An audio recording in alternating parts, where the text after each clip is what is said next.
Very cool. How long have you been there? 20 years. 20 years. hmm It's a great neighborhood. That's what I've heard. I mean, I love every time I get the opportunity to go there. It's usually to eat, drink, or shop. Um, All are available here. Yeah. okay, so YouTube is going perfect. So excited to have you on, Amy. We're talking to Amy Mullen, lead designer and self-proclaimed plant geek from Spots Gardens, right? Did I get that correct? Spots Garden Service. Okay. Spots Garden Service. I forgot the S the first time on That's okay. the back. But no, seriously, thank you for participating, for coming on our program. And I think this is a topic that is not only timely, but we've got some people personally on the team that are invested in gardening, and it's something that I've yet to kind of develop a green thumb for, but my wife keeps pushing me to start planning some stuff. So I'm very excited to learn today. So welcome. Anybody can do it. Well, hopefully we're going to find that out.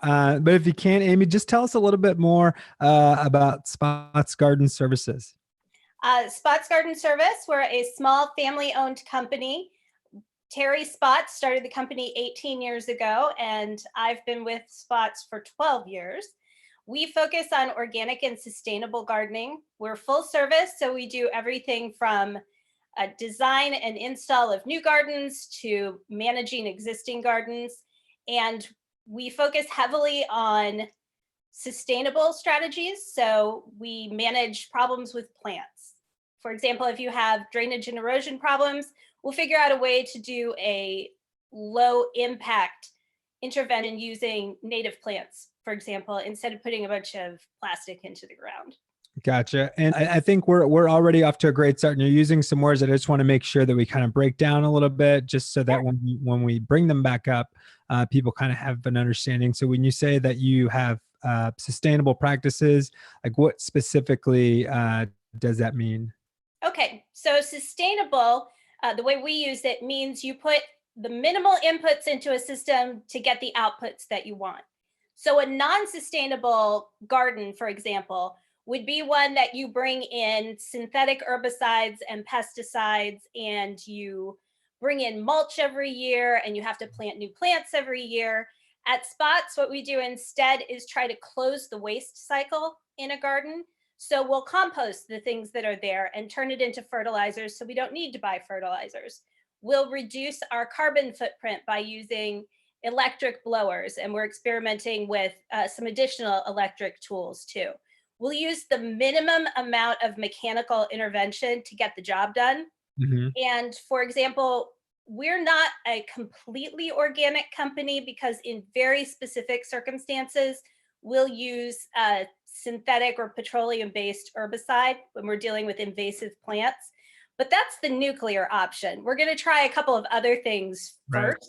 That's another sustainable technique.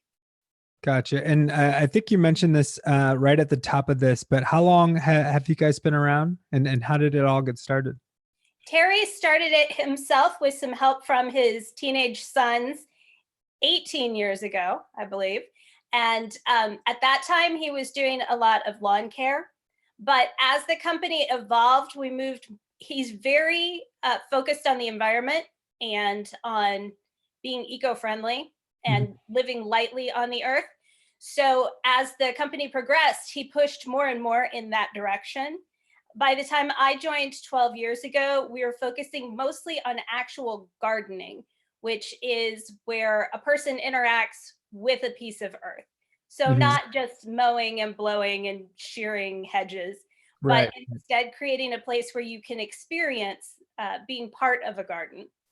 That was 12 years ago. And since then, we've continued to move more and more in the direction of sustainability, finding low impact solutions, expanding our knowledge of native plants, wildlife. So we're all a bunch of geeks, and we spend a lot of time learning. And where did your love of plants and gardening, where did all that come from? I did not grow up a gardener. Like, you meet people who are like, oh yeah, my family had a truck garden. And no, none of that. when I was a teenager, I said to my mom, "Can I plant a vegetable garden?" And her response was, "Well, you can if you want to, but the rabbits are just going to eat it." So that was my background. But when I went to college, I had this amazing professor. She was a theater professor, and it was like if Martha Stewart had this kind of nutty Victorian aunt.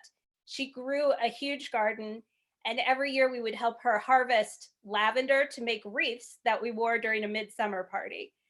And that was kind of the beginning of my introduction to what gardening could be. Right. You just had to have somebody kind of open up the world, Yes, right? And show exactly. you like the real side of what it could actually be. That's really cool. And so this seems like, well, it doesn't seem like, I mean, we're in an interesting time right now with coronavirus, people having to stay indoors, and businesses are kind of scrambling to try and pivot and make sure that they can continue to survive and thrive even during these times.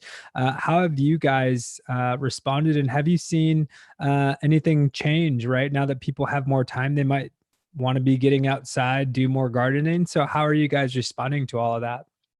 Well, we're fortunate in that being a very small company and one with a lot of internal knowledge resources, we are able to make changes quickly. But beyond that, we have had a ton of people ask about food gardening. Food gardening is always an interest for people, but the requests for information about that have skyrocketed. We took our crew out of the field for a couple of weeks when the initial stay at home order went through, Mhm. but we're technically one of the essential services. So after evaluating the science and what the recommendations are right now, we now have our crews back in the field as 1 or 2 person crews. They're maintaining social distance. We've asked our clients to be careful about not getting too close to the Right. group. But on the more knowledge resource side, we're continuing to do garden design. I'm doing a lot of garden consulting like this over Right. Right. over video, and we've really ramped up the production of resources for people. We have an enormous Pinterest page, for example, that I use as my personal reference library. So there's a ton of stuff there. And we, for example, put together a page on our website that has all of the information that we have on growing food at home, including local resources for buying raised beds, soil, seeds, and starts, because those seem to be the things that people keep asking us, where do you get this stuff? So, well, this is where we get it. And for people that are listening that aren't don't have access to computer right immediately, where are some places that people can get that stuff? Well, we partner with Agrarian, the urban homesteading store that you may know them better as the people who sell mobile chicken coops and have feed and other supplies for raising backyard poultry. But they also can put together raised beds very quickly. We also have access to, if somebody wants a very specific or custom raised bed kind of garden, we can hook people up with carpenters for that. As far as soil, we always recommend that unless you're growing something very small, like a pot, Mhm. a container, you should Yeah, get your, not pot. not the other kinds. That's a whole specialty of horticulture that I know nothing about. But um, we recommend that you get your soil in bulk instead of buying it in bags at a hardware store or someplace like that. And the best places for that we've found are Green Cycle mulch, which is, we go to the one on the south side, but there's one up north too, and Indiana Mulch and Stone. Those are the 2 places that we generally get our soil for raised beds. We like to use a half and half mixture of topsoil and compost, not straight topsoil, because the compost is what feeds the plants. And then as far as seeds, that resource page that I suggested that's on our website at spotsgardens.com lists my favorite seed companies. But you can get those seeds through local independent garden centers too, like Rosie's up at 106 in College, for example, or Allisonville Nursery. And Okay. then as far as plants, right now, the growing places, that has the urban farm at Tech High School. You familiar with Growing Places? Growing Places Indie? Yes. Yeah. They're doing their spring plant sale right now, and they have vegetable starts available through May 1st, I believe. Okay. So I guess to ask, like right now, is it too late to start a garden, or is it too late to start planting some things, or are we at the perfect time? Like, what should people that want to start doing this or that do it, what kind of things can you be planting right now? Almost anything. Really? So Okay. there are So different the kinds of season, right? gardening. Obviously, we do a lot of ornamental gardening or functional gardening that's more about how things look and how things work. But in the case of food gardening specifically, vegetables, for example, are broken down into cool season vegetables and warm season vegetables. Right now is time for cool season vegetables. So you might be planting peas, potatoes, anything that's a root for the most part is a cool season vegetable. So radish, carrots, parsnips, any kind of salad crop that you eat the leaves of, like spinach or lettuce or arugula. Those things are all cool season crops. And if you go to that reference site on our website, spotsgardens.com, I have a link to a publication by Purdue University Cooperative Extension that shows you exactly what times to plant things. Oh, pretty We'll, awesome. we'll also be putting more information about that up. I'd like to do sort of a weekly update of this is what you should be planting now, but I'm not quite there yet. But Purdue has all that information in one place. And so, say someone wants to start doing some food gardening. You mentioned a lot of delicious things that I would love to eat and potentially grow on my own. How long from like planting the seed to like putting it on your table? Like, what are we talking about time frame there? That is a great question. And I thought I had a seed pack with me, but I don't. So if you look on the back of the pack of seeds, you're looking for two dates. One says days to germination, which is the time between when you plant a seed and when the plant starts coming up, and then days to harvest. And that's the time from when you plant the seed to when you get actual food out of it. The fastest growing plants are radish, which come up like almost instantaneously, and Wow. any of the salad crops. So one of the things to remember when you're growing cool season vegetables, especially, is that tiny vegetables taste better. They're more tender, and that's why they cost so much in restaurants. Mm. So don't wait until your vegetables are huge. Pick them when they're small. Oh, Our favorite way to grow lettuce, for example, is called cut and come again, where you plant the lettuce, just a big patch of it, you let it come up, and then you cut it with a pair of scissors, but you leave the roots in the ground, and it will regrow 3 or 4 times from the same set of roots. oh wow. That's super quick and very easy. For spring crops, if you put them in now, most of them 6 weeks to 8 weeks roughly to get to a harvestable stage, although some you'll be like with the leaf crops, maybe less time. Yeah. So you want to look on the back of the packet on all Oh, of those. we have a cat friend. Who is that? Oh, this one is Ruby. Ruby. Do you have another one? I'm trying to Oh see. yes, I have three. I have Fiona, who's another black cat, and a black and white one named Speedy, I'm, Speedwell. try- I'm trying to see if I can get my cats. They're typically all over me, especially when I'm at my workstation, and none of them are here. But that's I'm all. surprised it took this long. Yeah.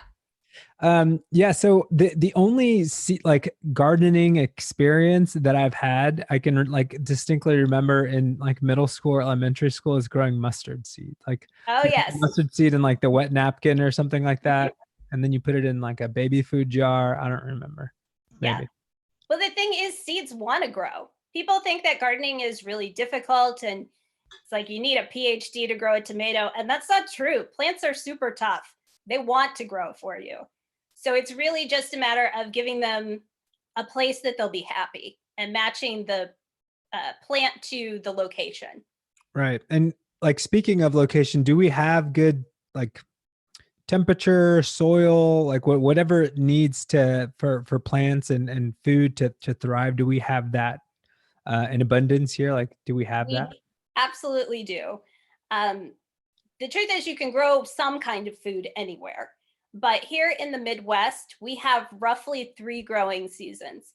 We have spring, which lasts, okay, this is gardener spring, not like weatherman spring or astronomical spring. But we have spring gardening, which lasts roughly until the last date of frost. We usually get our last frost date around Mother's Day. And then starting Mother's Day, you can put out the crops that like heat, and that's beans, watermelon, squash, uh, tomatoes, peppers, and eggplants. Those all like it really hot. If you try to plant those and then we get a frost, the frost will kill them. Immediately? Oh yeah, Oh, they'll turn black. Now, not a light, they might survive a very light frost if they have a cover, but that's why you grow a lot of those plants. You put them in as plants and not as seeds, because you have to get the food out of them before we get the first frost in the fall, which usually happens about mid-October.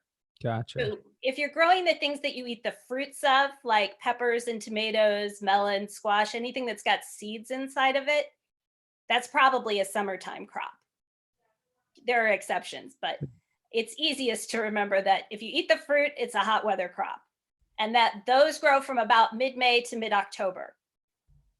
And if you're careful, once your spring crops are done, because those plants that like to grow in the cool that we talked about before, the leaf crops and the carrots and the Right. beets and radish and all that stuff, they start to get leggy, and they do what's called bolting. They flower and then go to seed when the weather gets hot. So you plant your cool season crops and you harvest those pretty much, they're all done by June. And you put your summer crops in right around Mother's Day. And then once you've taken all your spring crops out, you can plant a new set of crops that you'll harvest in fall after frost. And there are instructions for all of this stuff on our website. And there are links to take you to Purdue Extension on our website for all of this stuff. God. It sounds very confusing when you first learn about it, but actually it makes a lot of sense once you understand the underlying reasons. Well, and it sounds exciting, to be honest with you, like the possibility of growing my own food, and you're naming some of these foods. It's like, whoa, I had no idea that I could grow that on my own here in Indiana. So that's exciting. What about, when you live in a city, there's a lot of people that live in apartments and only have access to like balconies and things like that. Can they get in on gardening? Like what type of gardening can they do? What type of advice do you have for people like that? Absolutely. So the first thing you have to understand if you're growing on a balcony or a patio is where your sun comes from. If you face east, south, or west, you can grow crops no problem. If you face north, you have to do a little bit more creative problem solving. But you need to, for most crops, you want 6 hours of sun a day with the sun directly shining on the plant. But some will do fine with about 4 hours. And you can grow in containers. The absolute cheapest, easiest way to grow on a balcony is to buy a 40-pound bag of topsoil at just like, a hardware store. Mm-hmm. And you put it flat, put a tarp down, put the bag flat on the ground, and then cut a window out of it. So imagine the bag is still a frame, but the middle, now the soil is exposed. Right. Plant straight into that. Oh, That's like a very, very cheap raised bed, essentially. You add a little compost and then you add your plants straight into it. It's not beautiful. You can make a really beautiful balcony garden using containers, but I have yet to find a faster or cheaper way to grow food than to plant straight into a bag of topsoil. that's hilarious. Right. Just get it done any way that you can. That's wonderful. Exactly. So we have a post on our blog about growing in containers. And I know I keep talking about Purdue Extension, but Purdue Cooperative Extension, part of their job is to provide all these resources to people who are growing at home. So you can find a ton of information from Extension. That's awesome. And talk a little bit about some of the services. So I see I'm on your website now, and I see garden coaching. Tell me a little bit about that. Garden coaching is one of my favorite things to do. Um, so garden coaching is I would come out, let's say we're going to do garden coaching at your house. Right. Are you in a house with a backyard? Yep. Okay. So I'm going to come to your house and we're going to sit down and talk about how you like to live outside, if you have kids or pets, if you like to entertain, or maybe you work on boats in the backyard or whatever. Um, and then we walk through your yard and talk about everything that's there and brainstorm ways to use the space. I can help you identify plants. I can help you say, okay, that plant is a good plant, but it's in the wrong place. So move it over here. Uh, give ideas. And then at the end of the session, I draw a reference sketch. I do a little video covering all of the stuff that we just talked about. I go back to the office, I send you the video, I send you the sketch, and I send you additional references. So if I said, hey, we talked about growing strawberries, this is where I buy my strawberry plants, and these are the ones I would recommend for you. So you Okay. get very specific recommendations. And I also do a list of the projects we talked about, the order in which they should be done, and then which ones I think you as a homeowner can handle no problem, and which ones would probably be better to hire out. So for $300, it's an hour and a half on site, plus a bunch of resources that prepare you to do whatever you want to. Then from there, if we've talked about a specific project and maybe you said, I got this weird drainage spot that's always wet, and you talked about doing a rain garden. Can you do an estimate for that? We'll do an estimate for it and designing and putting one in. And then if you decide to go with us, we'll apply your $300 garden coaching fee to that project. Oh, that's really cool. Yeah, garden coaching is basically on your feet problem solving, and it's so much fun for me. How often do you get to do that? It depends on the season, but in spring, I would say about twice a week. I'm in Oh, somebody's wow. garden doing coaching. Right now, we're doing a lot of video consulting. So if somebody sends me a video, I can coach them through the video, or we can do the face-to-face conversation like this. And Mhm. then I'll go to their garden at a time when nobody else is around, do my own video, and then come back and compile it. I really prefer to be in the garden with the homeowner. It's easier to bounce ideas off and everything. Right. But this is a really workable workaround that we've found during social distancing. Do you think that it's something that you might continue even after social distancing has ended, just as a way to expand business potentially? I hadn't really thought about it, but especially for people who are out of our usual service area, it would be, yeah, that would be a great thing to do. As Yeah. it stands now, we primarily work inside the 465 loop. With garden coaching, I'll go to the outlying areas, but for our maintenance projects, for example, a big part of our business is going to somebody's garden weekly or monthly to take care of their garden. We pretty much stay inside 465 with a few outliers. But for garden coaching and garden design, we'll go outside of that. We still don't want to go more than like 40 minutes away from the center of Indianapolis. Right. So maybe for people that are farther out, we could look at doing video.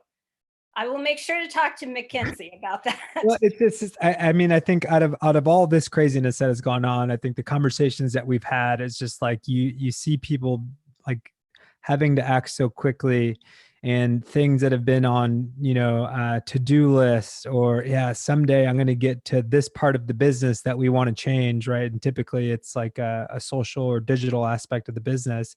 It's everybody's hand has been forced, and I feel like people have like had this aha moment of like, why haven't I been doing this before? Right. Because of time. It's always because of time. Right. So here's Oh, get see if I can get her to purr. But yeah, she's beautiful. thanks. Yeah, we have two of them. So this one's mini wheat, and they're little Persian cats. They just like to run around. Actually, two of my cats came from Spot's Garden Service. Oh, One, really? yeah, Fiona. We went to Green Cycle, the mulch place that I mentioned earlier. We uh, we were there to drop off a load.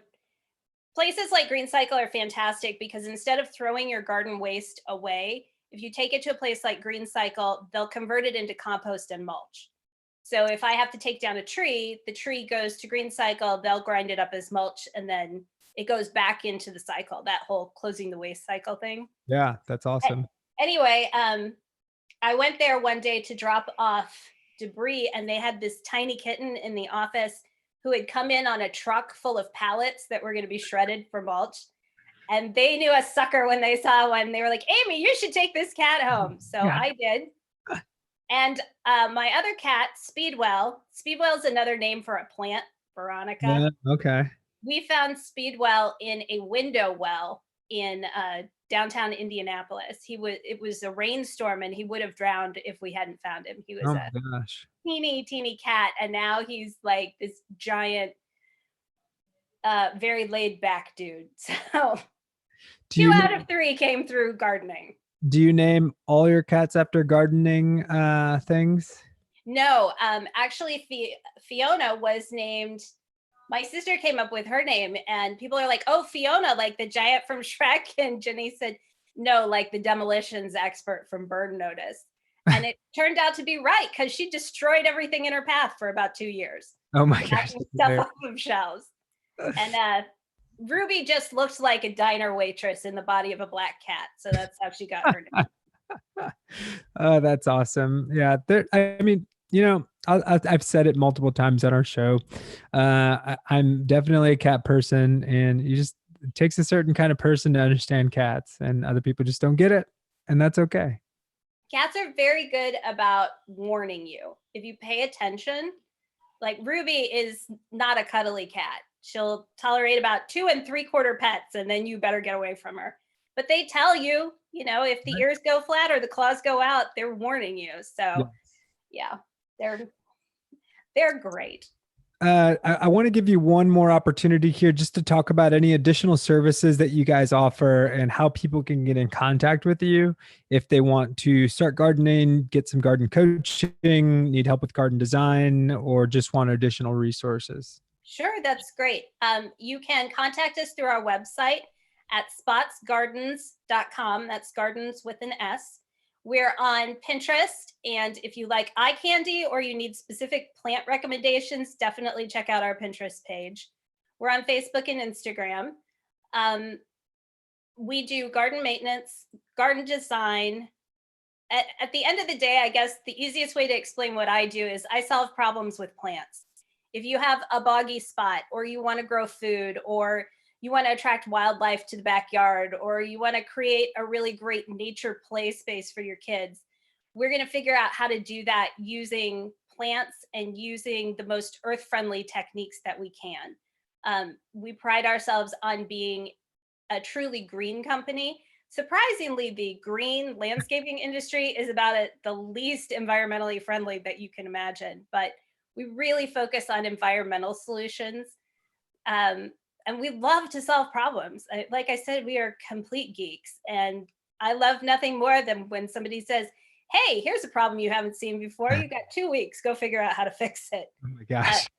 So that is Spot's Garden Service in a nutshell. Check us out online. And if you prefer, you can reach us through the phone at 317-356-8808. But you can also get to us through our website or any of our social. What kind of, I guess, man, that was going to sound really wrong. I was going to say, what kind of people do this? No, but what kind of animals are you trying to attract with gardening? Like, what is the purpose of attracting animals? It depends on what your goals are. So there are some people who just want to see birds. So we'll plant a garden that's full of berry producing plants or seed producing. There are other people who want a certified wildlife habitat, which you can get through the National Wildlife Foundation. And to do that, you have to have a certain number of water sources and a certain number of food sources. And we do that all the time. Wow. That is primarily for birds, smaller and smaller mammals, amphibians like toads. Toads are big. We love toads. Toads eat a Really? lot of insects. Yeah. We like snakes. I mean, you know, it's not like you see that many pythons out in the Indiana garden, but we love garter snakes. We want to attract a diversity of insects because the more insects you have in a garden, and keep in mind that most insects in a garden are either harmless or actually beneficial. There aren't really that many that are going to do damage. But the more insects you have, the more diversity of insects you have, then the more kinds of larger animals you have. They'll pull in different kinds of birds. They'll pull in snakes or toads or other pest control animals, and the food chain goes up. We have tons of people who want butterfly or hummingbird gardens. Why not? They're the most glamorous of the animals, but I try to always plan for butterflies and bees in a garden unless somebody tells me they have a bee allergy. Gotcha. Okay. And then a couple pieces of advice for people that are already full swing into gardening. They love it. That's their thing. What are some pieces of advice for them or people that are just wanting to get started? Okay, well, if you're just getting started, then my pieces of advice would be read up. There are a ton of resources out there, and it's way more fun to succeed than to fail. So do a little bit of research before you stick a shovel in the ground. Recognize that Mother Nature is in charge. You are not in charge. You know, you if you want to succeed, you have to learn to work with nature. And unfortunately, patience is part of that. I personally started like every year when I was a baby gardener, I'd start the season gung ho and then I'd kind of fizzle out. And the first year I made it from like May through about the middle of June. And then the second year I gave up around the end of June. It took me 6 years to get through a full season and actually enjoy myself. So don't get discouraged. And I start small. That's the other thing. If you're going to grow food, especially, it's much more fun to put in a small garden and stay on top of the weeding and watering and harvesting than to plant a big garden and have it get completely away from you. And then you just throw your hands up in June because you're like, I can't handle the weeds. I can't do it anymore. I've done it both ways. And I promise you the small garden is way better. And you'll see if you go to our website that we talk about intensive gardening methods. If you plant intensively, I'm not going to go into that, but if you use that method, a 4-foot by 4-foot raised bed garden will produce enough salad crops for 2 adults for a full season. Oh, It wow. is amazing the amount of food that you can get out of a small space. So don't feel like you have to dig up the entire backyard. You can do this in a window box. You can do it in pots. You can do it in raised gardens or straight into the soil or my, super cheap 40-pound bag of topsoil. There There are you go. lots of ways to get there. That's the hack for our friend Michelle. Shout out to Michelle. She can. But as far as more advanced gardeners, I do have just a couple of quick Yeah, things. please. If you're into native plants, we get a lot of people requesting information about native plants. There is a terrific website called the Biota of North America Project. And if you go to bonap.org, that's bonap.org, you can see a breakdown by species of where plants are native in the United States. So if you're a native plant geek, that means that I can type in like phlox and it'll pull up Phlox diversicata and Phlox, I'm not even going to bore you, but all of the different species and say, okay, this particular species is native in these states. This one is native in this state. It's so much easier than any other way I've found of identifying which plants are actually native to Indiana. And because native basically means the plant was here before Columbus. Mother Nature doesn't care about your boundaries, really. I just want to know if the plant is going to survive here. But when I say that a plant is native, I'm not talking about to the whole United States. I want to know that it was native to the Indiana area. Got it. So bonap.org, I want to give them a plug because they're phenomenal. And longtime gardeners already know this, but a wealth of information is available through the extension services like the one at Purdue, land grant universities in every state receive tax money to do programming for gardening and agriculture and home food preservation and all of those things. So use them. And if you're looking for really good information online, don't believe anything you see on Pinterest. Don't make a weed killer out of like Dawn and vinegar or anything. When you type in, when you type into the Google search line, let's say controlling caterpillars in the garden, if you type EXT afterward, you will get results from extension services first. Those are all research and science backed. So that's my other trick, that if I'm researching something new, I search from extension. That's a great little hack. I love that. Well, thank you for all that information. We have a new segment that I want to try that I'm calling 3x3. So it's 3 categories. I'll kind of let you choose, and then we're going to give people 3 recommendations or suggestions. I think that most people have had a lot of extra time on their hands, so they've had the opportunity to really dive into food or drinks or books, movies, shows, cooking, gardening, right? So I'd like to hear 3 recommendations on, and you can choose which 3 categories we're going to talk about here. But food, drink, books, movies, shows, cooking, anything. Okay, well, not food or cooking, because I am terrific at growing food and terrible at actually eating it. So I do not cook well. Well, you said you live in Irvington. Have you been doing takeout from anywhere? Yes, the Legend is our standby. We love the Legend at Washington Street. I think, and they were doing takeout for the first few weeks. I think that they are closed for right now, because we called a couple of nights ago and got a voicemail message. But yes, we're still doing takeout. So let's see. As far as books, I am a rereader. I reread a lot. Many books on your shelf. Yeah, So, yeah. You can tell, right? Recommendation. My favorite authors to reread, especially, are the sci-fi fantasy author Terry Pratchett. People who know of him are like, yeah, and people who've never heard of him are like, who? He was a British author. He's phenomenal. I'm a sci-fi fantasy fan. So the other one that I really love is Shannon McGuire. She writes a series. She writes several series under different names, but all of her stuff is terrific. And let's see, who else? Is Kurt Vonnegut sci-fi? I don't know Vonnegut well enough to say that. Gotcha. Yeah. Like I said, I'm a geek from way back. So Robin McKinley, especially if you've got kids, like teenage girls, Robin McKinley is awesome. She was my first fantasy author. So okay. Any one in particular? Any one book that someone should start with if they're interested? The Hero and the Crown by Robin McKinley. I read it in junior high, and it was like, okay, I'm saying goodbye to all this other stuff. It's fantasy and science fiction for the next 6 years. That's awesome. Okay. Have you had time to watch shows, catch up on any shows, binge anything on Netflix, or watch movies? You know, I'm such a Luddite.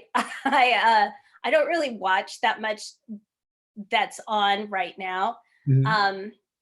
I watch a lot of YouTube. I watch a lot of BBC stuff that shows up on YouTube. I've been rewatching Stargate from the 90s while I knit. What do you watch on YouTube? On YouTube, Caitlin Doherty. I don't know if you've heard of her. She's the Ask a Mortician person. I like weirdos. What is that? What is Ask a Mortician? You've never heard of Ask a Mortician? No. Okay, she is an author and a funeral home owner and a mortician.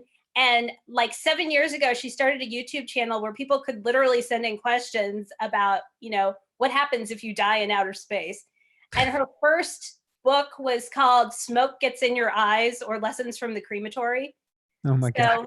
Yeah, she is part of this whole movement about death acceptance and making people recognize that the more that we force death away, the more frightened we are of it.